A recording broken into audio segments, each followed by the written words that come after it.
Jangan lupa subscribe YouTube channel Metro TV News dan jangan lupa nyalakan notifikasinya.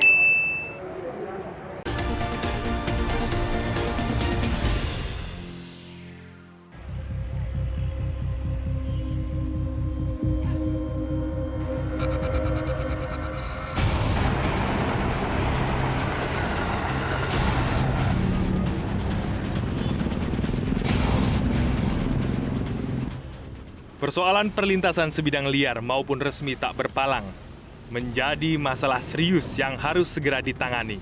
Di sejumlah tempat masih kami temui perlintasan sebidang liar. Padahal, arus lalu lintas di lokasi itu cukup padat. Seperti perlintasan di sekitar Taman Makam Pahlawan Patriot Bangsa, Duren Jaya, Bekasi Timur ini. Dari pengamatan kami, arus lalu lintas kendaraan di perlintasan begitu padat. Apalagi saat memasuki jam-jam sibuk di pagi hari, mulai pukul 5 hingga 10 pagi, dan sore hari, mulai pukul 4 hingga 10 malam. Maklum, intensitas pergerakan kereta api rel listrik maupun kereta api jarak jauh begitu tinggi, yakni sekitar 5 menit sekali kereta lewat. Meski terdapat beberapa rambu lalu lintas sebagai panduan pengendara yang melintas agar lebih hati-hati dan waspada, celakanya kondisi perlintasan sebidang di sini tidak dilengkapi palang pintu di kedua sisinya dan hanya dijaga swadaya oleh masyarakat. Sudah begitu, aspal di area perlintasan kondisinya kurang bagus. Hal ini berpotensi membuat pengendara tergelincir saat melintas, utamanya saat turun hujan. Itu sebabnya, dari informasi yang kami peroleh, perlintasan di sini kerap kali terjadi kecelakaan. Sama halnya di perlintasan sebidang liar lainnya, lokasi ini juga menjadi ladang mengais rezeki. Salah satunya yang kami temui adalah Hirman yang telah 4 tahun menjaga pintu perlintasan liar ini. Kita bantu-bantu, namanya orang nggak ada yang palang pintu, ya udah kita jaga, pada jaga gitu anak-anak. Waktu sebelum KRL ada kan lampunya, ada lampu nih, sinyalnya. Sekarang berhubung ada KRL dirubah udah lampu, ya kita patokannya ada kereta aja udah. Kereta dari barat sama timur. Nah, kali ini The Jurnalis mencoba untuk melalui akses jalan lain menuju ke arah Jalan Raya Tambun. Kami terpaksa harus memutar untuk melewati perlintasan yang resmi.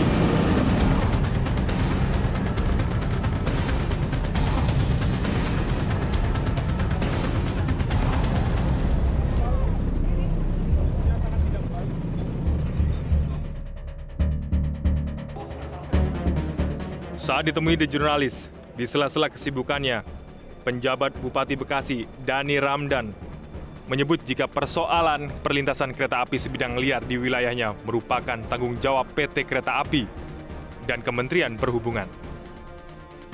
PJ Bupati menambahkan, pesatnya pertumbuhan hunian di Kabupaten Bekasi diduga menjadi penyebab munculnya perlintasan sebidang liar. Di Bekasi ini kan masih ditemukan sejumlah perlintasan sebidang liar nih Pak. Ini kan kalau sesuai dengan dasar hukumnya memang jadi tanggung jawab dari pemerintah pusat dan juga daerah ini Pak. Ini bagaimana Pak responnya? Sebenarnya kan sesuai dengan tadi peraturan perundang-undangan bahwa perlintasan liar itu ada di PT KAI untuk penanganannya, dibantu oleh Kementerian Perhubungan. Pada dasarnya bagi kami siap selalu untuk membantu itu dari sisi sosialisasi, edukasi. Hanya yang repot ini adalah yang di luar perumahan itu kan. Nah itu juga selalu kita koordinasikan dengan Kementerian Perhubungan. Sejauh ini kendala utamanya apa sih Pak dari Pemkab Bekasi sendiri Pak terkait dengan pengelolaan perlintasan sebidang liar? Kecepatan dari PT KAI dan Kementerian Perhubungan untuk bisa membuat pintu-pintu di perlintasan itu ya tidak secepat pertumbuhan permukiman kami. Karena kan Bekasi ini pesat sekali ya. Setiap informasi itu selalu kami sampaikan gitu, tapi tidak bisa dalam tahun itu juga, kadang-kadang setahun kemudian, 2 tahun kemudian. Nah ini yang nampaknya membuat ada perlintasan-perlintasan yang tidak terjaga seperti itu. Untuk mengetahui lebih spesifik persoalan perlintasan sebidang di wilayah Jabodetabek, kami menemui Eva Khairunisa, Kepala Humas PT KAI Daerah Operasi 1 Jakarta. Kalau kita bicara mengenai aturan, sudah pasti melanggar aturan. Karena sesuai undang-undang tadi ya, sesuai Undang-Undang 23 tahun 2007 bahwa perlintasan liar itu harus ditutup. Nah, pada saat ada yang melakukan pembongkaran dari perlintasan liar yang sudah ditutup, ini kan sama saja dia merusak aset negara. Nah, disinilah memang harus kolaborasi, tidak hanya dari kereta api, tapi juga dari pemerintah daerah setempat, turunannya sampai dengan kewilayahan ya, untuk dapat memberikan pemahaman ke masyarakatnya. Artinya kenapa perlintasan liar itu harus ditutup ya, karena tadi prinsip keselamatan yang diutamakan seperti itu. Menurut data Ditjen Perkeretaapian Kementerian Perhubungan, sedikitnya terdapat 4.292 perlintasan sebidang. Dari total itu, perlintasan liar tersebar di 1.037 titik lokasi. Perlintasan dijaga tersebar di 1.499 lokasi, dan perlintasan tidak dijaga mencapai 1.756 lokasi. Itu artinya, hampir sebagian besar perlintasan sebidang saat ini tidak dijaga.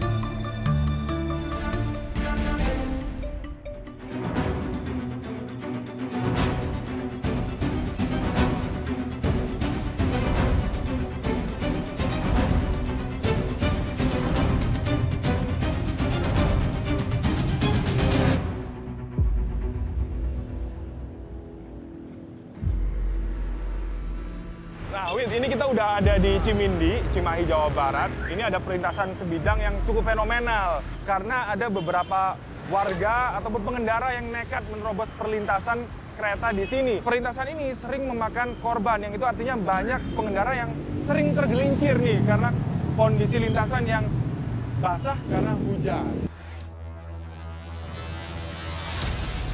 Di Bandung, kami menemui komunitas Edan Spur, sebuah wadah masyarakat yang membantu mencegah terjadinya kecelakaan di perlintasan kereta api sebidang di kawasan ini. Atau gimana deh, atur. Kepada seluruh pengguna jalan, edukasinya itu berupa menggunakan pengeras suara, kemudian ada yang menggunakan sideboard di ujung sana supaya tidak ada yang melawan arus, karena yang terobos pintu perlintasan itu selain dari arah yang benar, juga dari arah yang berlawanan. Karena kita lihat juga kan palang yang arah berlawanan tidak dipasang. Ini supaya tidak ada kendaraan yang terjebak di tengah-tengah sih sebenarnya. Cuman ini perjalanan kereta api. Apabila sirine atau palang pintu sudah berbunyi. PT KAI Daob 2 Bandung mencatat ada sebanyak total 442 titik perlintasan sebidang di seluruh wilayah kerja PT KAI Daob 2 Bandung. 91 titik perlintasan ini dijaga oleh PT KAI, 2 titik perlintasan ini dijaga oleh pemerintah daerah, sementara 9 titik perlintasan dijaga swadaya oleh masyarakat. Sementara sisanya, yakni 340 titik perlintasan berstatus tidak dijaga atau liar. Selain itu juga PT KAI Daob 2 Bandung mencatat di tahun 2020, ini total ada sebanyak 32 kali kasus kecelakaan di perlintasan sebidang, sementara di tahun 2021 ada sebanyak 54 kali kasus kecelakaan. Dan di tahun 2022 ini, hingga bulan Juni kemarin, ada total sebanyak 42 kali kasus kecelakaan. Dalam berbagai undang-undang dijelaskan bahwa perlintasan sebidang kereta api menjadi tanggung jawab penuh dari pemerintah pusat maupun pemerintah daerah. PT KAI selaku operator perkeretaapian sudah semestinya tidak hanya fokus terhadap bisnis semata, namun juga harus lebih proaktif terkait dengan pengelolaan perlintasan sebidang kereta api.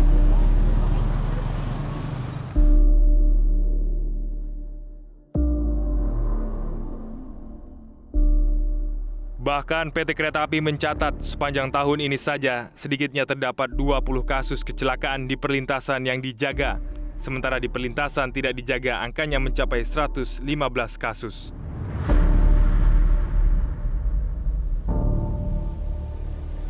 Sementara jumlah korban kecelakaan di perlintasan tercatat korban meninggal mencapai 46 orang, luka berat 35 orang dan 63 orang luka ringan.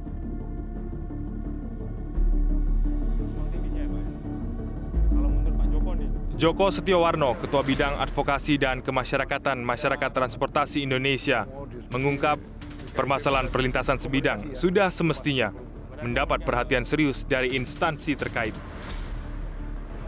Ya, ini perlintasan sebidang ini sampai saat ini masih menjadi persoalan yang cukup serius ya, yang masih kerap menimbulkan kecelakaan. Semakin ke sini nampaknya persoalan ini belum selesai, artinya masih ada persoalan di daerah, persepsi yang memberikan stigma seolah-olah ini adalah juga persoalan operator. Nyawa manusia seolah begitu murah harganya. Rangkaian peristiwa maut di perlintasan sebidang ini sepatutnya menjadi catatan penting bagi para pemangku kebijakan agar segera membenahi seluruh perlintasan sebidang yang acap kali menelan korban.